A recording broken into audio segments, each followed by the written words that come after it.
Former Israeli ambassador to the U.S., Michael Oren. Ambassador, thank you for joining us. According to Iran state media, this senior Iranian cleric, Javadi Amoli, says that shedding the blood of Israelis in Trump is what is required of, quote, devout Shiite Muslims. How do you interpret this? Is this a new holy war of some sort? Good to be with you, Liz. No, that's actually nothing new about that. We've been hearing the same messages out of Iran since 1979. This is a regime which literally every day since that time, 47 years ago, has sworn to destroy the state of Israel. And not just sworn it, has tried to carry out those threats by killing Israelis, killing Jews around the world, in South America. So this is really nothing new about calling for a holy war to kill my people. Yep. I mean, it is one thing after another over the past decades. But as we look at what's happening at different embassies across the Middle East, they are targets. We know we have lost servicemen that happen to be in Qatar. And so, I mean, obviously, it's a very touch-and-go situation. And some people are looking at this as sort of awakening lone wolves and sleeper cells. Well, we have to be very vigilant. We know that Iran is the largest state sponsor of terror in the world.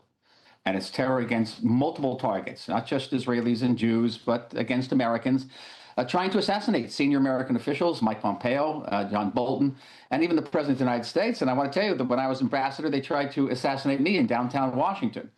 So this is a regime that stops at nothing, including killing Americans, killing hundreds of Americans over the years in Iraq and Lebanon and elsewhere. It is the epitome of evil, this regime, and these operations by the United States, Epic Fury and our Roaring Lion, are absolutely necessary. How big a mistake? To rid our region and the world of this danger. How big a mistake was it, and is it? Because they're still lobbing grenades of all sorts at all different countries in the region. Was it to attack the neighboring Muslim countries? It's fascinating and quite a development that Qatar, which has in the past given shelter to Hamas, the terror group that's been funded by Iran, that Qatar is now very angry and upset. I mean, you've got Qatar intercepting Iranian bombers over their skies. Not just intercepting Iranian bombers, but apparently tonight shooting back.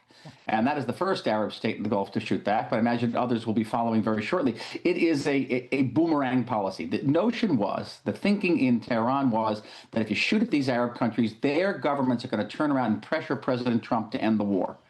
And it turned out to be exactly the opposite. Not only are they not pressuring President Trump to end the war, they're joining the war. And so Iran has basically created another 16, 17 enemy states from when the war started. And we have to see what Great Britain does now that the Iranians have fired rockets and drones at the British base in Cyprus, and whether an attack on Cyprus and attack on Turkey will elicit a response from NATO, because both those countries are NATO members.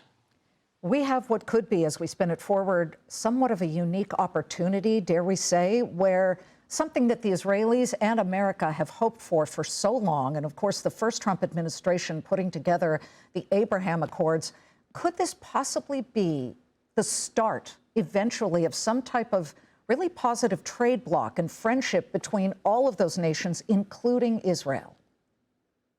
Definitely. And I am talking to friends here, friends in the Arab world, and we're all looking at this war, and it's a terrible war, as all war is terrible, but we're all seeing it as opening extraordinary historical opportunities. Think of what's going on tonight. If the Qataris are joining this battle, soon to be followed by the Saudis, the Emiratis, the Bahrainis, the Omanis, they're all joining with Israel and the United States, fighting an enemy Islamic state. And that, I don't think that genie gets back in the bottle. I think that we've created a different reality here.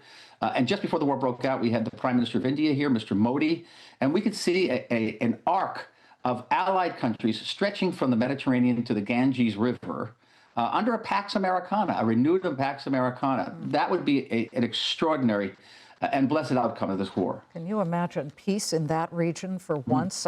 Let's not get ahead of ourselves, but it's something we hope for. Ambassador, stay safe, and thank you for joining us live from Tel Aviv. Thank you, Liz.